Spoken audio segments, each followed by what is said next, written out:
Ladies and gentlemen, magandang araw, good news sa lahat ng mga buyers, investors, real estate brokers at agents na naghahanap ng fish pond na operational, na maglalagay na lang ng fingerlings. Bago po tayo mag-umpisa ay malugod na inaayagayahan ang mga viewers na nanonood ngunit hindi pa nakasubscribe, para updated po kayo sa bagong video na aming i-upload. Makabubuti na kayo ay nakasubscribe sa Golden Real Estate Channel. Please pindutin ang subscribe button, mag-like, e-share ang video sa may balak na bumili ng lupa. Please e-comment ang lugar kung saan kayo nanonood ngayon. Aming ipinapaalam sa mga buyer na huwag magmamadali sa pagbayad sa lupa. Unahin ang verification. Aming slogan, hindi bale ng walang benta, huwag lang maibenta. Ang lupa na may problema. Ang fish pond na ito ay ideal sa mga sumusunod na isda, bangus, tilapia, hipon at alimango.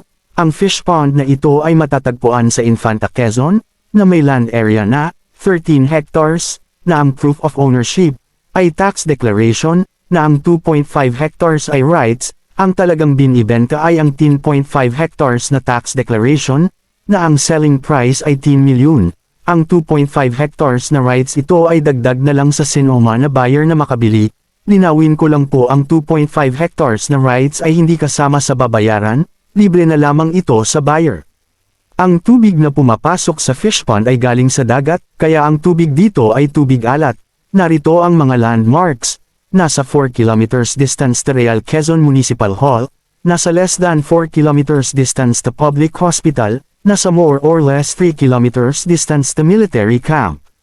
Nasa more or less 5 kilometers distance sa mga sumusunod, Infanta Municipal Hall, Town Proper, Public Market, Fish Port, Shopping Center, Jollibee, Gas Station, Mini-Mart, Bank, Resort and Restaurant, nasa 3 hours drive from Pasig City.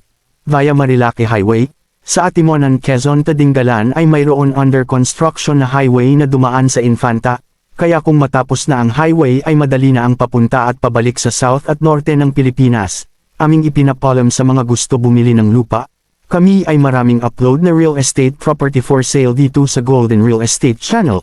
Ang mga property for sale namin ay magmula sa Bicol, Quezon, Batangas, Rizal, Laguna, Cavite, at sa norte ng Pilipinas kasama ang Bulacan, Pampanga, Tarlac, Pangasinan, Bataan, Nueva Ecija, Zambales at La Union, at kung wala kayo mahanap ay maaari kayo mag-request sa amin ng property for sale, mangyari na ibigay sa amin ang buong detalye ng lupa na nais bilhin. Ang aming slogan, hindi bale ng walang benta, huwag lang maibenta ang lupa na may problema.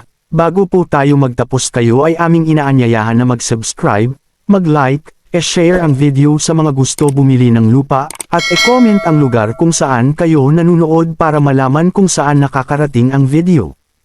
Happy viewing, peace and prosperity. Thank you for watching, God bless you all.